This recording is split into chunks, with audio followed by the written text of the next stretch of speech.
Hey everybody, Brett from AstartesGaming here, back with another episode of our Mount Blade 2 Bannerlord developer blog coverage. So today we're talking about the developer blog from February 1st, 2018 with Özgür Saral. So let's go ahead and dive on in. Anyways, greetings warriors of Calradia. Tailworlds has grown over the years into a medium-sized studio with over 70 people, but not so long ago this used to be a very, very small team. Today we want to introduce you to a veteran of the company who was one of the first to join Armagon when he was creating the original Mountain Blade, our lead artist Özgür Saral. So Özgür has been with us since then, working on every game in the series, making him one of the main people responsible for the look and feel of Mountain Blade, and his work has left a profound impact on Bannerlord, of course. So he joined them back in 2005. He was educated in business management, but apparently he's their lead artist. Always funny how that works out. So many people you see in the games industry that have a degree in something and then they end up doing something completely different. So what does he do during his day? I spend a large part of my day determining the priority of the necessary work and ensure that it is designed up to standard. I delegate the design tasks to the appropriate team members and find solutions for any issues that arise from any tasks that are in progress. I make up shortages, such as with modeling and scene design, etc., with any spare time I have. So he's got his hands in just about everything, it seems like. So here we get a screenshot. This is presumably some Battanian armor.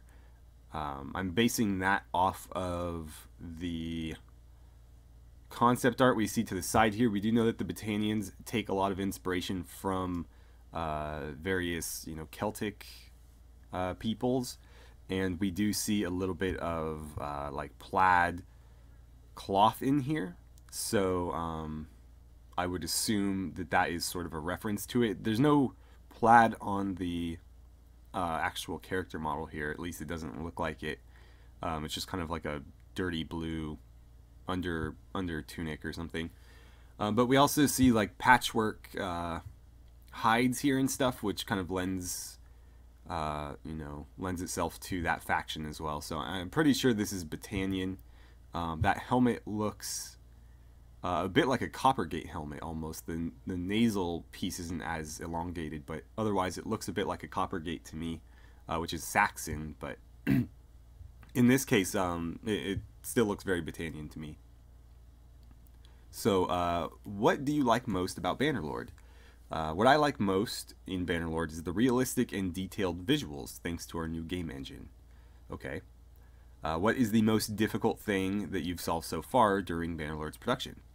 In the early stages of Bannerlord, we used to face problems because our editors were being rewritten, and this was affecting our workflow. We managed to overcome this problem by using an alternative schedule.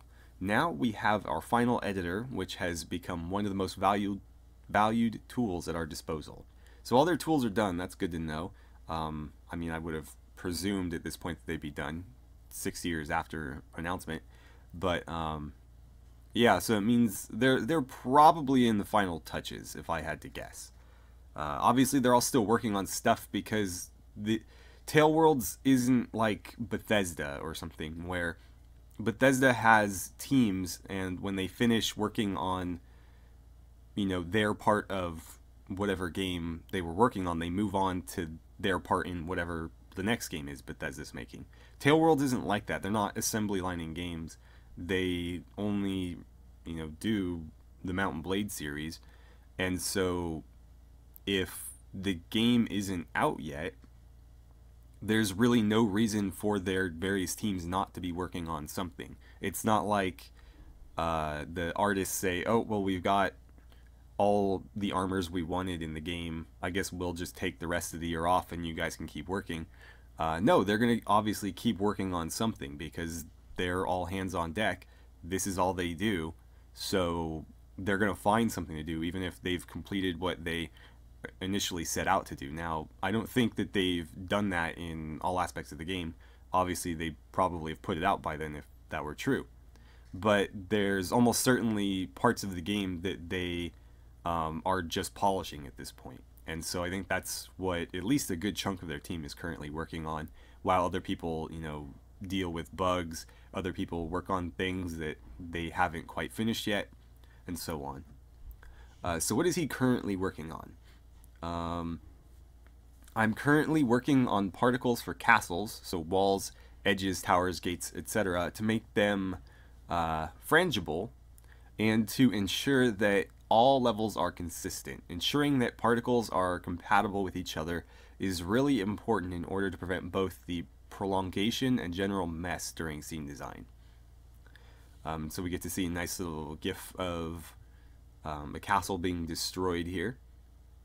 Pretty cool.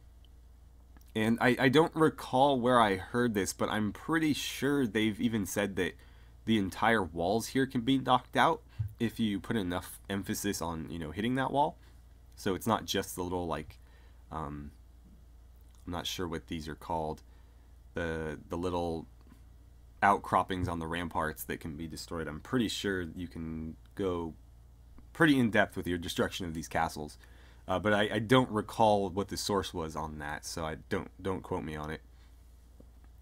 Anyways, actually, before we move on, one thing worth mentioning is that this was an issue that they had discussed earlier that was holding them back, and so this may be one of like the last big things that they're working on. I would think, based on the fact that he's working on it, because again, he kind of has his hands in a lot of different things, and so to have him focused on that task in particular probably means it's one that's very high priority for them. But this was something that had been discussed as an issue that they were kind of struggling to resolve, especially on the multiplayer end, because as you can see, the debris kind of scatters everywhere, and they want to make sure that that's consistent for everybody, you know, across an entire server. And so I would imagine that that can be pretty difficult. Anyways, what faction does he like the most in Bannerlord? My favorite faction in Bannerlord is the Aserai. This faction has a warm climate, and to see details like adobe houses, fabric sunshades, and date palms remind me of the mystical atmosphere of the East. Generally, it is the architecture and cultural details which make me feel attached to the Aserai. Okay.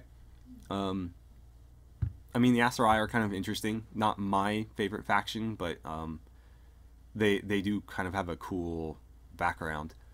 How will wound and blood visuals change from Warband, both on models and on the player character while using first-person view? Our current blood system works together with the particle system. Each particle, like sword blows, running in the mud, etc., can leave blood and mud-like effects by sticking onto surrounding objects. The blood meshes, designed in accordance with physically based lighting, help us to obtain more realistic details when compared to Warband. So that's not hard to achieve. In Warband, blood was basically red spray paint. But it sounds like they're going to render the blood and mud effects a lot more realistically on the characters, which is fantastic. So that when at the end of the battle, your character doesn't look like he just got like graffitied with red paint. It'll actually be, you know, like blood spatter, mud spatter. And I think the mud especially will be a nice touch, because in Warband they didn't really get dirty other than, you know, blood. So if you get like a really dingy battle, like a Battle of the Bastards type scene, you know, you could just come out absolutely covered in mud and blood, and I think that would be very immersive, if nothing else. So how do the different towns and villages differ from Warband? Towns and villages are more attractive and crowded than in Warband.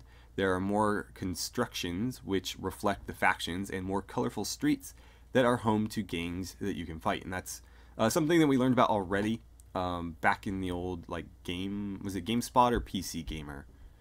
I'm going to err on the side of PC Gamer because they've done a lot more coverage of Bannerlord, but we saw in a few videos, at least one specifically, where there's actually criminal enterprises in towns. And again, if you want to learn more about this, go check that video out, because I don't want to talk about just that here. But I think this is the end of the blog, so we'll just go ahead and discuss it a little bit. For those of you who didn't know about it yet.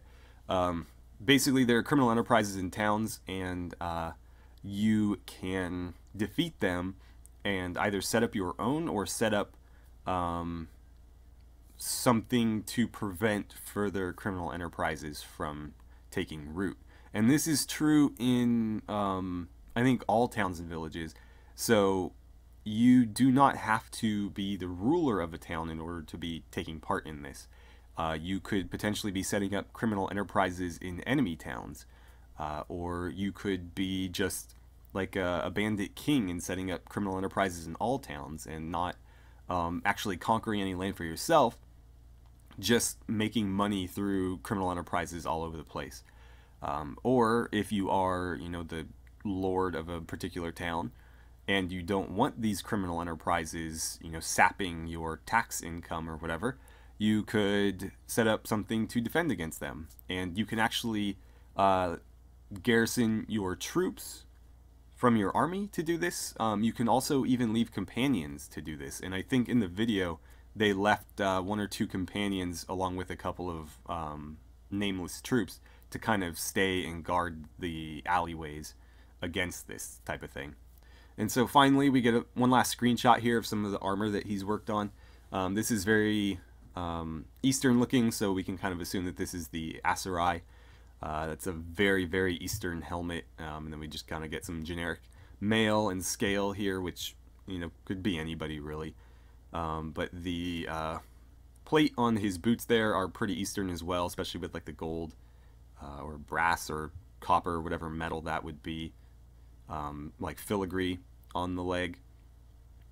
And then you can see a little bit of like a cloth. I'm not sure, is that like a turban? I'm not sure what you would call it there, but under the like aventail, there's some sort of cloth turban thing happening. And presumably those would be, it's difficult to tell because some of the clothing is like faction colored. So depending on what faction you belong to, like this blue tunic might show up as red or something, if that's the faction color. Whereas I'm not too sure if like this would be in that same you know, category, but I guess we'll find out. Anyways, that is it for this developer blog. There's no word as to what we might be seeing next week, so potentially it could be anything. We could finally be getting the like lore background for the Empire, which would be fantastic. I'd really like to hear about them. We could be getting more feature spotlights, which is also something that obviously would be nice, especially more along the lines of the single player stuff, because there's a lot we haven't heard regarding the single player campaign, especially in any real detail. We've heard a lot of surface level things, but not a whole lot of depth regarding anything. Obviously, you know, a release date would be nice as well, but, you know, I think that's kind of not gonna happen. So right, anyways, we'll leave it here and keep our fingers crossed for something good next week. So anyways, thank you guys so much for watching. I had a great time talking about Bannerlord with you, as I always do, and I look forward to seeing you guys back here next week for the next one.